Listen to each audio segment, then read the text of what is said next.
Oculus Rift is a PC-connected headset used for ultimate VR experience, used not only for gaming, but also for other fields like a walkthrough option, engineering, construction, and many more. It has 3 versions: Kit 1, Kit 2, and Rift S. This VR headset redefined digital gaming, entertainment, and workplace. Oculus Rift is first Oculus commercial VR headset. Since it is PC-connected headset, there are some minimal hardware specifications for computer utilizing Oculus Rift. Minimal requirements for CPU, RAM, graphic card, HDMI output, and USB port.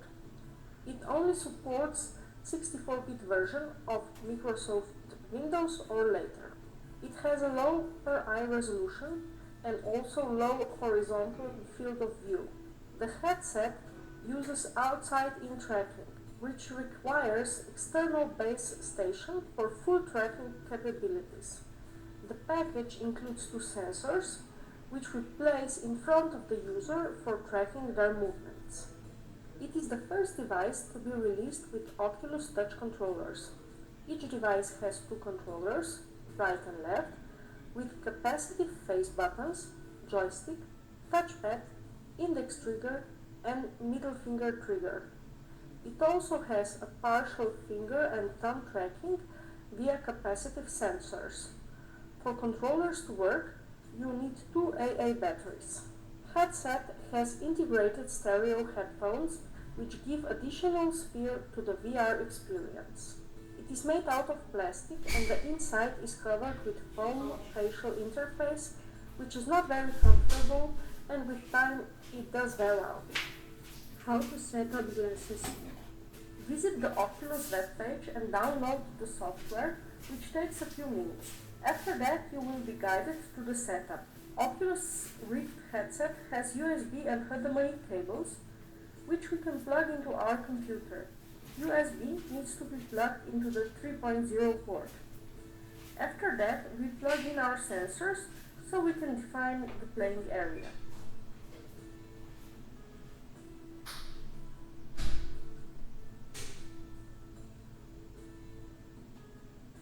Once you start the setup, the software will show you if everything is connected correctly. Make sure your sensor is pointed in the direction you want and that there are no obstacles in the way. After setting up Rift VR glasses, we are sent to the home platform from where we can enter selected VR games or applications and enjoy our VR experience.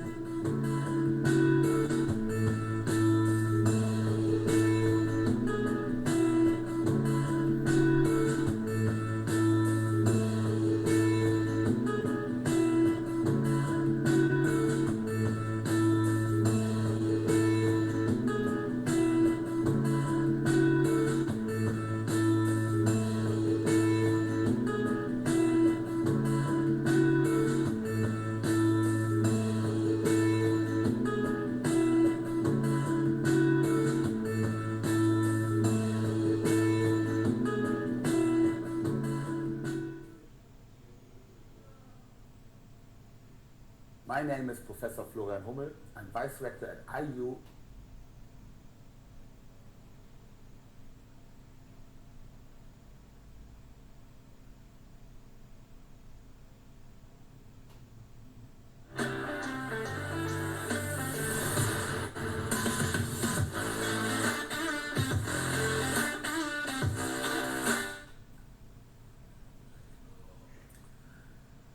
Hello. Welcome to the VRAR project webinar.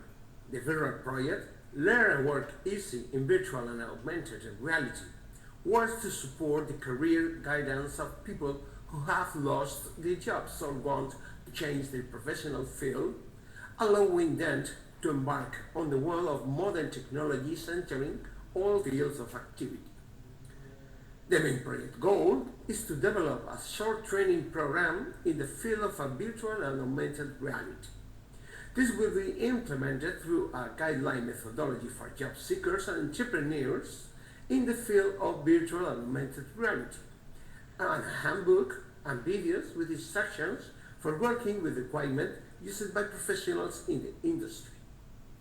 The international consortium is funded by the Erasmus Program and is formed by 5 European organizations from 5 different countries. The Human Resources Development Agency from Bulgaria, Magnetar Limited from Cyprus, SOPA from Latvia, 3D Design Media from Slovenia, and La Oficina de Producciones Culturales from Spain. This is the website of the project. At VRAR.eu you'll find website internationalized to the 5 languages of each country participating in the consortium, plus English. You'll find a description of the project, but more importantly, you'll find the project results.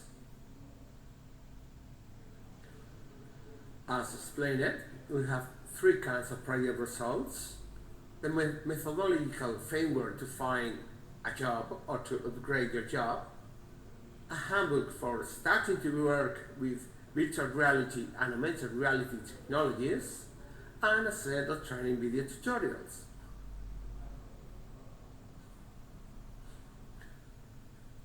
At the end of the project in the coming weeks, you'll find all the project results available through the website, among other channels, and translated into your national language. For example, you can check.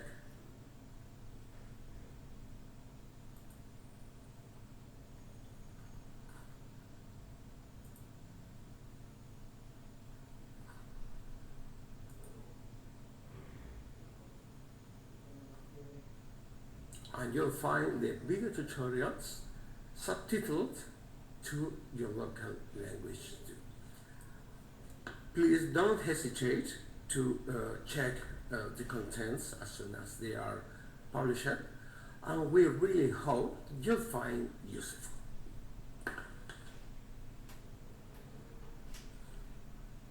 Now, some definitions. Virtual reality is a technology that enables interaction with virtual 3D worlds. It is synthetic computer generation information, which includes interactivity and depth perception in real time. It enables an immersive experience. Augmented reality enriches and extends the physical world with virtual information, overlaying synthetic elements like video, 3D models, animations, images, or links. Usually can be done with simple smartphones. Mixed reality is similar to augmented, since it won't create a world virtual scene around you, but adds digital objects to the surroundings. It won't require more complex equipment than augmented reality. When studying the commercial and labor market in the European Union, we found the obvious big impact of the COVID-19 pandemics and how it stimulated market growth and impacted the remote work practices. Focusing on virtual and augmented reality, these technologies are just passing the exploratory stage and are ready for massive adoption and consumption. From cheap smartphone-based headsets to the new wave of better enhanced professional systems, more affordable than previous generations. The expectation for the coming years is to enter in a period of accelerated growth.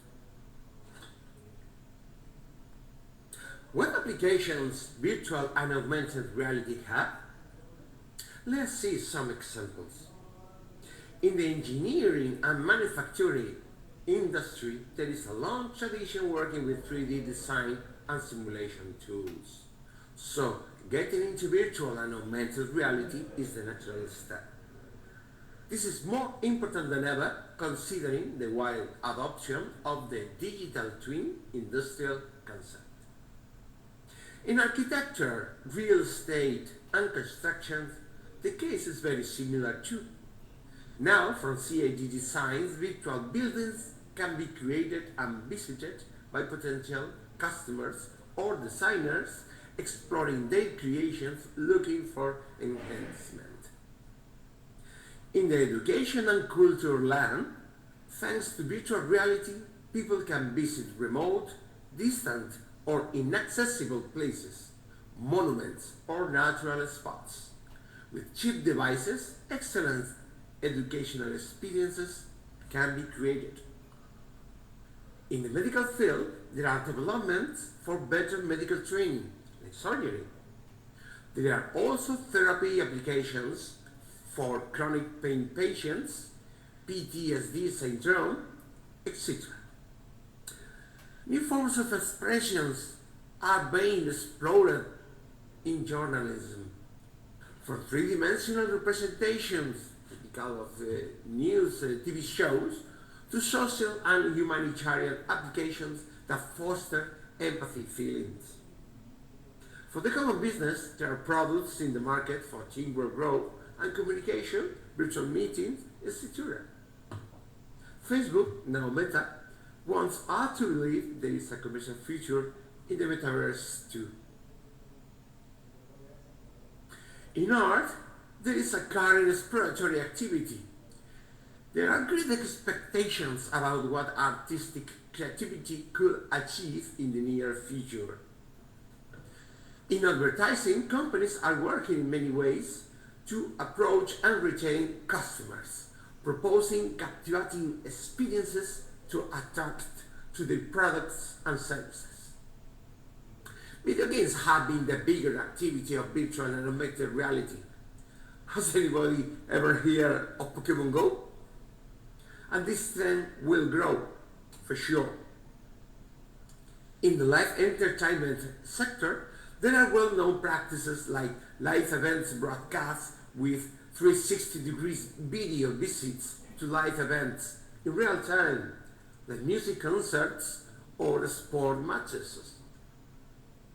There are other minor application domains, and we are sure new ones will appear, especially as devices get more powerful and cheaper.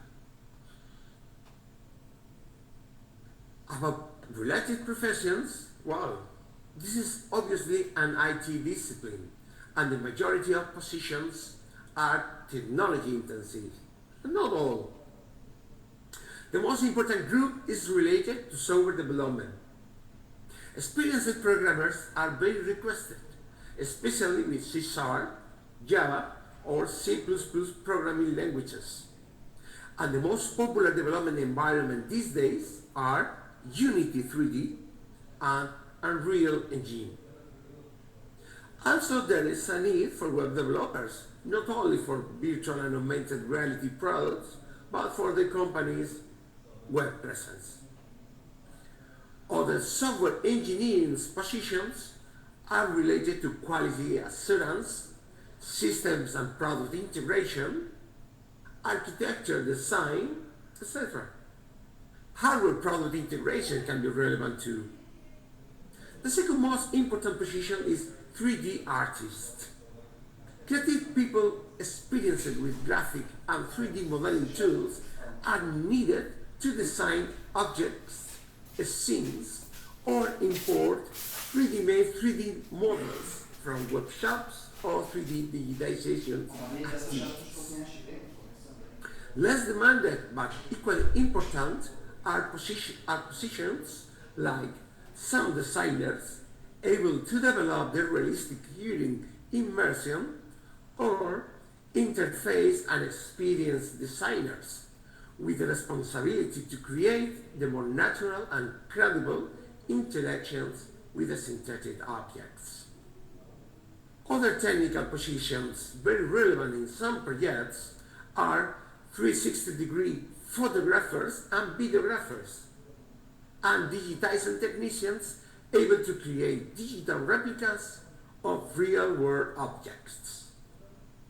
Other positions are transversal to other domains: project and product managers, business development, marketing and sales, recruiters, accounting, finance, etc. In these times, we are finding new forms of employment. Because of digitalization, the green transition, and other megatrends, VAT systems need to become more rigorous-centered and VAT and skills policies more practice. Sound and trusted skills and intelligence that is in sync with the future of work and education makes a difference. Skills and intelligence helps make clear in which direction such a skilling effort need to go. The days when the schools prepared people for a lifetime are over. Timely information about the skills need and trends is critical, and short-term and long-term intelligence are both important in shaping vocational education and training policies. Also, qualification have with links with occupations, and the labor market is not accustomed to reflecting on the content of qualifications. Even in countries with a longer tradition of employee involvement in VAT, the quality of the reflection on learning outcomes depends on who the respondents are on the employer side. How to manage our skills and intelligence? Current trends are based on micro-credentials, short-intensive training courses, and work-based learning. Also, there is always the option of self-learning, which, however, requires a significantly greater degree of motivation and discipline. Micro-credentials are certifications of the learning outcomes of short-term learning experiences. They are an agile alternative to traditional certifications, but also can be integrated in a traditional course certifying knowledge acquired outside the formal curriculum, but relevant in an employee career. Micro-credentials are a growing trend, and probably you'll want to keep an eye on that. Work-based learning is applied practical learning that may or may not involve learning at a company. It may include project-based learning in simulated work environments and workshops. Also, the workplace learning approach may include internships and apprenticeships. Work-based learning should be supported by a legal framework and be open to adult participation. It offers adults the possibility to apply immediately what they have learned, focusing on problems and tasks rather than on subjects. Modernity, even more after COVID-19, made mainstream flexible forms of work, remote work at home, etc. There are changes in the forms of employment too. Today, for many people, starting a career as freelance is a practical option. Their work will probably be structured in developing one or some projects in parallel for some customers. Another approach is to be a worker for hire, looking for medium-term projects, from some month to a year, for example, integrated in the work teams, similar to a normal employment, but with the flexibility of being an independent professional. Another alternative are crowdsourcing websites, where companies publish job offers in the form of individual specific tasks. A worker could accept the task in exchange for payment, so you could work on different individual projects rather than keeping a continuous relationship. Probably it's an excellent approach for a self-managed work-based learning, building a portfolio of capabilities and experiences useful for opting to more profitable employments. The manual includes a complete set of guidance about entrepreneurship. As they are transversal to any other technological domains, we are not going to discuss them now. About the labor market, we made a set of interviews and questionnaires in each of the participating countries. There are some significant differences between the 5 countries. All the details are in the manual. The main conclusions from the interviews are there is a niche for similar type of courses to be conducted in various forms, but necessarily with material that can be available online, so it can be used by trainers. The content of the course must be consistent with the level of preparation and knowledge of its participants. The technology is known at some point, but mostly superficially by the general consumer. Not used professionally, but rather as a hobby. The areas of professional application of this technology are not well known. The main conclusion for the questionnaire is that, as expected, there is a need in the training market for the courses in the fast-growing virtual and augmented reality industry, and such trainings will be readily accepted by the unemployed, for trainers, and even for employees who would like to improve their skills. Thank you. Hello. As a next step, my name is Victor, and I will present briefly what you can find in project result 2 of our project VRAR.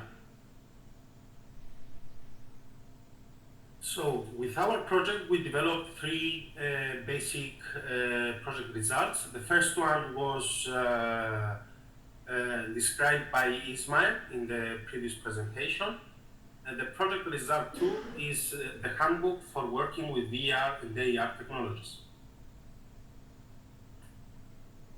It contains, first of all, definitions, who can use virtual reality, like the examples given before, the history of development, the applications of virtual reality, and the equipment to use the technology. Then we go through augmented reality, which has the definition, the history of development, how does this technology works, the benefits of augmented reality, application of augmented reality, devices and components for the use, and popular platforms and online modules for augmented reality. The definitions stated also before is basically the differences of augmented reality and virtual reality. Virtual reality is a virtual environment, while AR enhances the real world.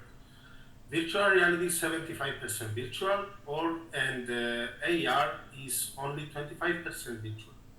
VR requires a headset device, while AR does not.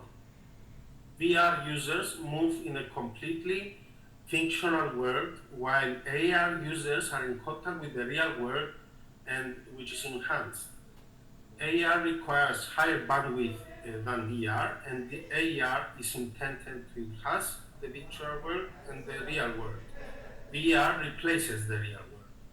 As we can see in this image, we can see the differences between virtual reality, augmented reality, and merged reality, which is a merged component of virtual and augmented reality with virtual elements and enhanced elements.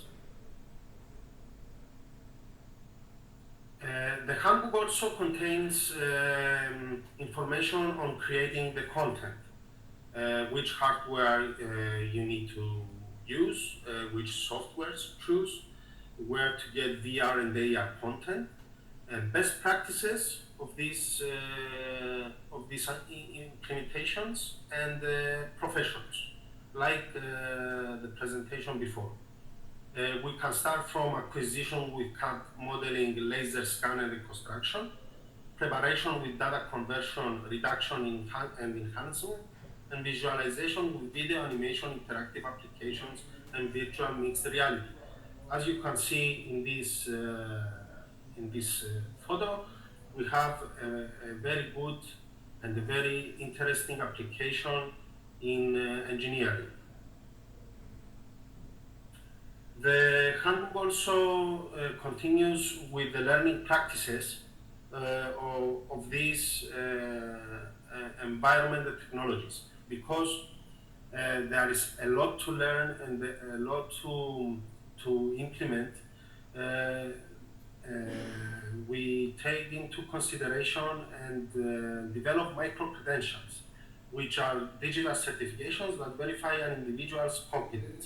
Given the many different types of micro-credentials, it follows that the quality assurance arrangements are diverse, as well encompassing national quality assurance systems, international quality assurance recognized systems, ISO, quality standards, or excellent awards like EQ, EEF, QM, and own systems, mainly major companies having their own training centers and programs.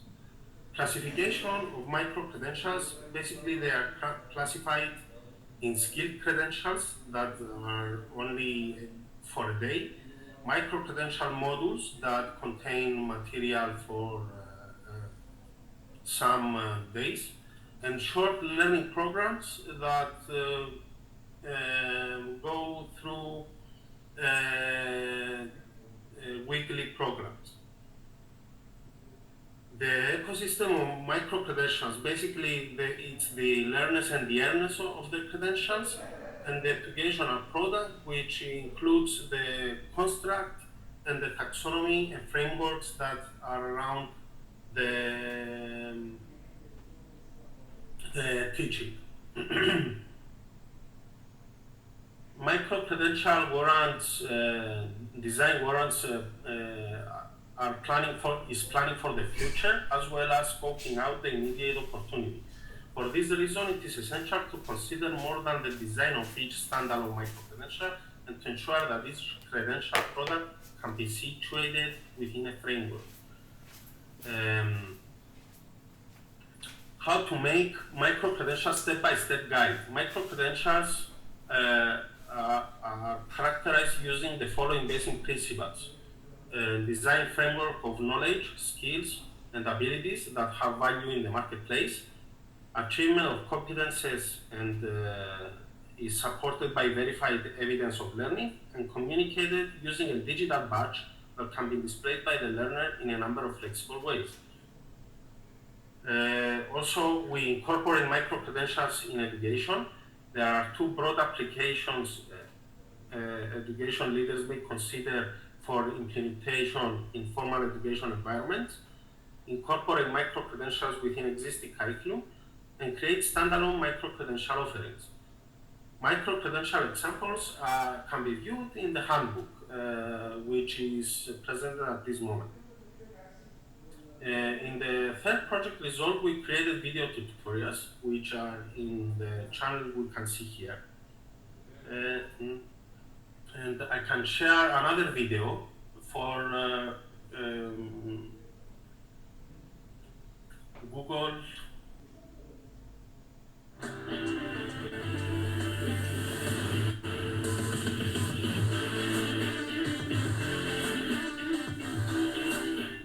Google Cardboard. Cardboard VR glasses are low-cost virtual reality glasses based on Google Cardboard VR project that offers an immersive experience for everyone. They allow you to turn your smart device into a spectacular virtual reality viewer. They are made out of quickly assembled cardboard and allow you to use them with mobile devices for the 3D viewing of games, films, and specially designed applications. It includes two lenses and a folding cardboard. The cardboard is compatible with smartphone phones up to 6 inches. It brought virtual reality to everyone and to experience it in a simple, fun, and affordable way. With Cardboard, each user could explore a variety of apps that unfolded around. Accessible from Google Play Store, it could also be used with iOS phones if they met the demand of the size. Google Play is an online store for Android devices to get various music, movies, books, and more. Also AR and VR applications. Google Play offers online downloads of selected apps directly to your Android device. Applications can be free of charge or at a cost, which depends on the developer of the app.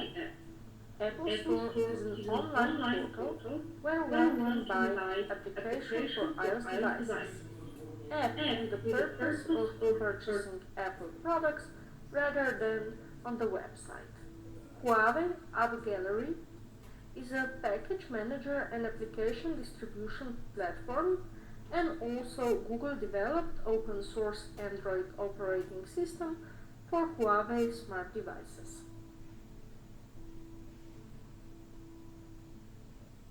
Dear all, thank you for participation. That's all from us. Bye.